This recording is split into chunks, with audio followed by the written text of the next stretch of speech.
निम्नलिखित प्रश्नों के लघुत्तरीय उत्तर बताऊंगी मैं, प्रश्न करवाऊंगी। तो आइए देखते हैं वीडियो।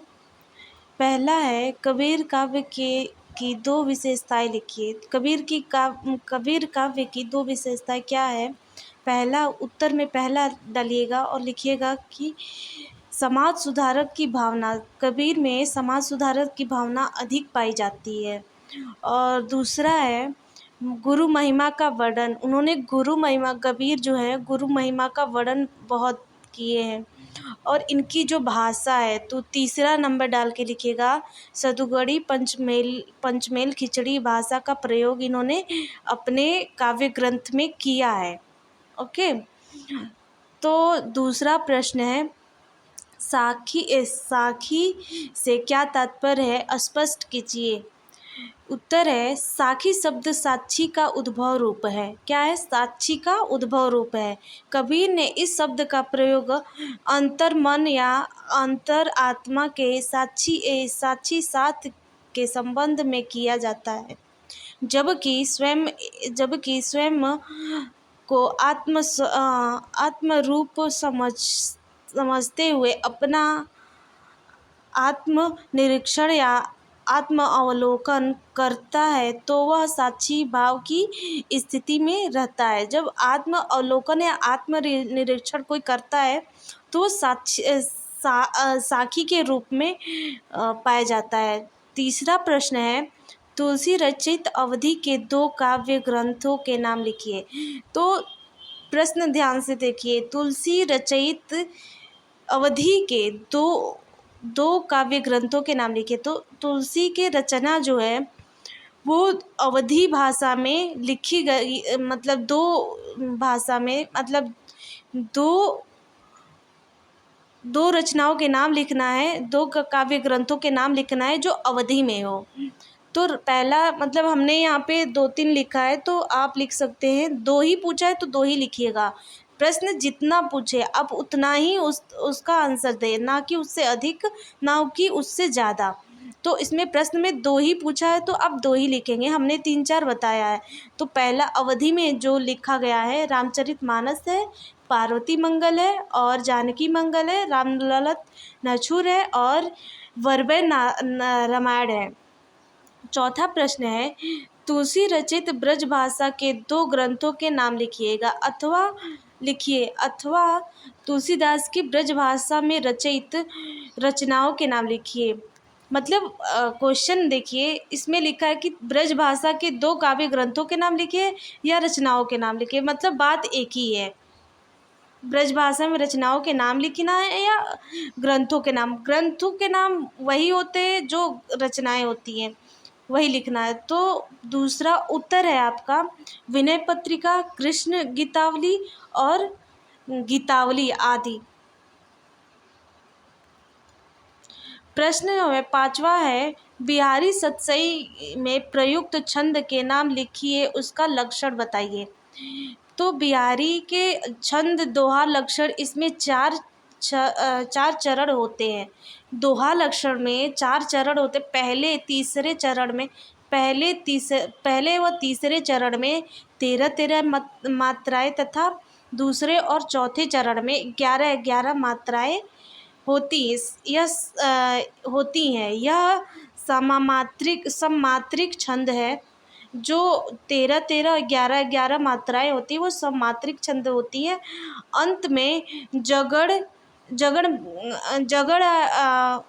के बारे में तो जानते ही होंगे, तो अंत में जगड़ होता है। प्रश्न 6वां है, 5वां बताया ना। प्रश्न 6वां है, सिखों के किस सिद्धांत ग्रंथ में कबीर की कविता संकलित है? तो गुरु ग्रंथ साहब में, साहब से मतलब जो सिख की प्रसिद्ध ग्रंथ है कबीर की, सिखों में लिखी गई है, वो गुरु ग्रंथ है ना, गुरु ग्रंथ साहब। और 7वां प्रश्न है, बीजक का संपादक कौन है? तो उत्तर है आपका धर्मदास। प्रश्न है 8वां प्रश्न है, तुलसी के राम राज्य वर्णन की 4 विशेषताएं लिखिए। तो तुलसीदास के राम राज्य वर्णन मतलब जो राम का राज्य वर्णन है उसका 4 विशेषताएं उसकी लिखनी है।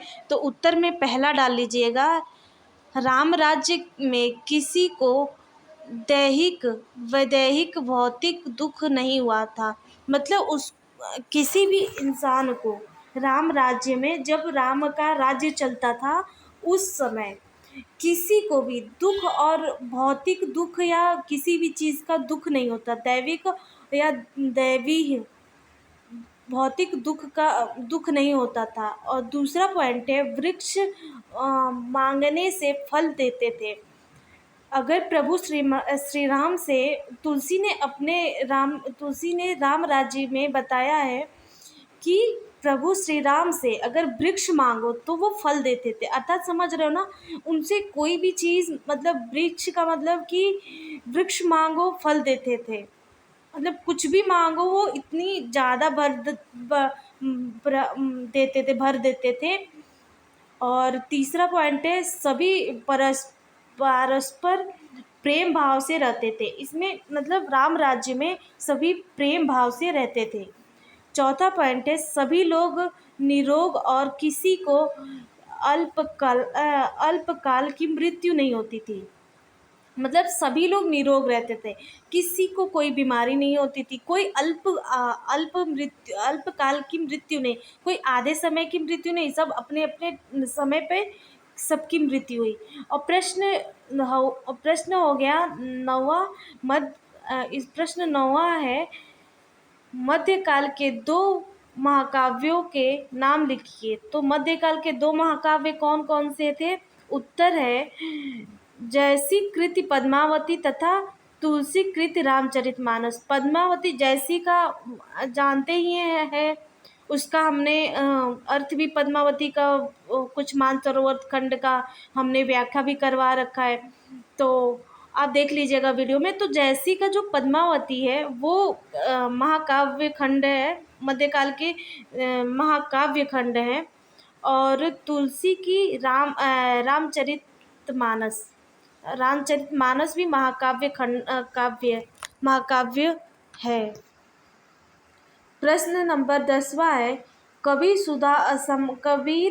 की समाज सुधारक संबंधित एक साखी लिखी गई, उसकी आशय स्पष्ट कीजिए। तो कबीर का है, उत्तर है, जो साखी शब्द का उन्होंने आशय स्पष्ट करना है वो है, काकर पाथर जोरी के मस्जिद लिए बनाए, ता यही मुल्ला यांग दे क्या बरिया भय खुदाए। ये कबीर की काकर पाथर जोरी के मस्जिद लियो बनाए, ये कबीर का समाज सुधारक साखी से आशय है, साखी का आशय है। तो गाइस वीडियो पसंद आए तो लाइक और सब्सक्राइब करिएगा।